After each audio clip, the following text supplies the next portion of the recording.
In the last class, we had already discussed about how a company issued his share at par, at premium and discount.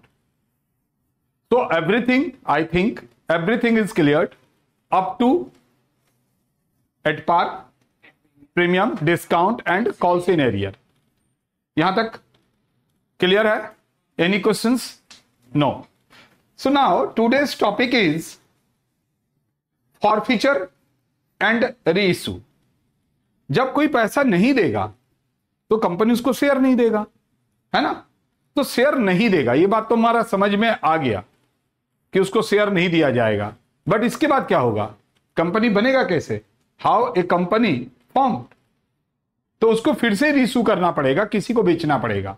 और again जब वो reissue करेगा then 3 things will be happened. 3 चीज हो सकते हैं. Again reissue share will be issued at par, premium और discount. Okay, यहां तक किसी को कोई प्रॉब्लम? तो आज के टॉपिक में हम लोग देखेंगे फॉरफीचर कैसे करेंगे, उसका रीइश्यू कैसे करेंगे. जैसे ही फॉरफीचर और रीइश्यू अगर आप सीख जाते हैं तो नेक्स्ट टॉपिक होगा प्रो राटा. यानी बीकॉम में प्रो राटा ही आता है. ये सब तो बच्चे का खेल है, जब आप 12 में खेला करते थे, जब आप कुछ भी पढ़ते थे तो समझ में आ जाता था. लेकिन अभी काश वो दिमाग होता. देखिए, अगर आपको डिटेच कर दिया जाता है कहीं से भी तो आप कितना जल्दी फिनिश्ड होते हैं. ये अगर आप सीखना चाहते हैं तो इंडिया में एक यूनिवर्सिटी है, उसमें एडमिशन ले लीजिए.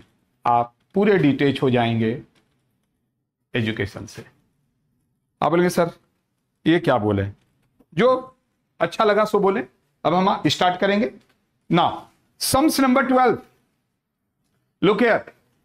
और लास्ट क्लास में मैंने आपको इसका एग्जांपल्स भी दिया था, याद है?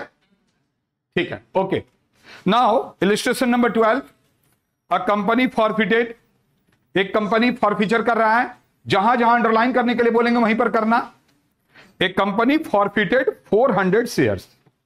अब अपने आप को कंपनी एज्यूम करो और आप 400 शेयर फॉरफीचर कर रहे हो. क्यों कर रहे हो भाई?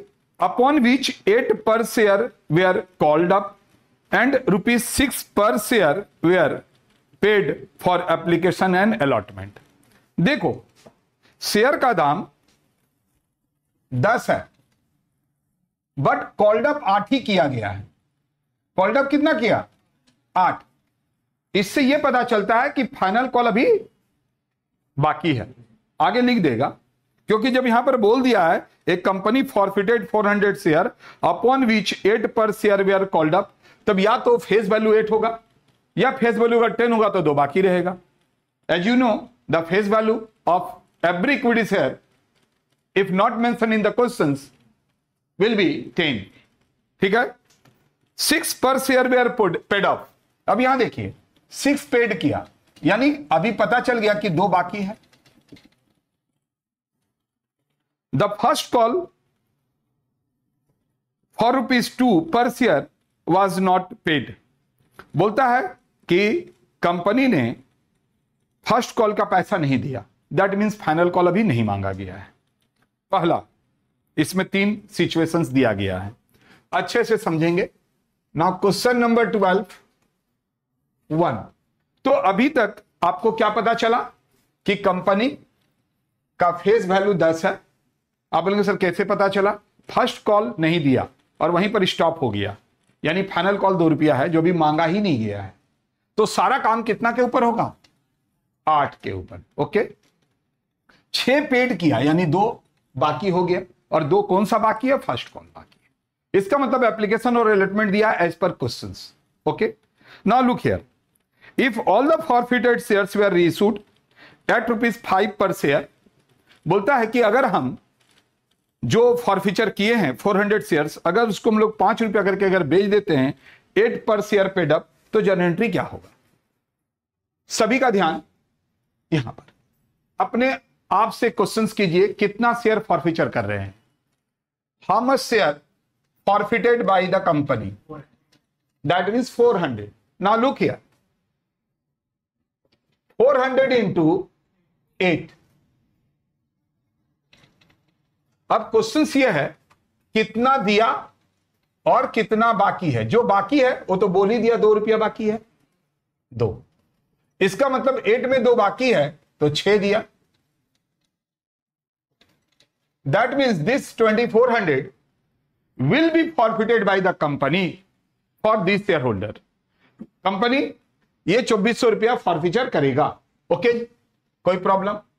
Now next part, issued by, कितना में इशू किया है, 5 रुपया करके। तो भाई 400 share into 5, as you know equity share capital is debited by 3200। So again equity share capital account will be created by 3200. So remaining amount, that means 1200 is the loss when company reissued these shares। Then company incurred a loss of rupees 1200। और ये 1200 रुपया जो reissue का loss हुआ वो कहां से लेगा, फॉरफीचर से। इसीलिए जब कम में बेचेंगे तो यहां पर शेयर फॉरफीचर लिखेंगे। Now, last one, balance amount, if any, in share forfeited account will be transferred to capital reserve, as this amount is just like a profit for the company। तो देखेंगे जी, यहां पर शेयर फॉरफीचर हुआ 2400 रुपया, out of which 1200 आपका तो लग गया। तो 2400 रुपया में 1200 रुपया लग गया, that means remaining 1200 is transferred to capital reserve account। लिखा जाता है being balance amount transferred to capital reserve account। यहां पर लिखा जाएगा being 400 shares were reissued at the rate of 5 as 8 per paid up। ये आप खुद लिख सकते हैं। तो एक फोटो ले लीजिए, क्योंकि अब मैं जाऊंगा इसी का 2 नंबर।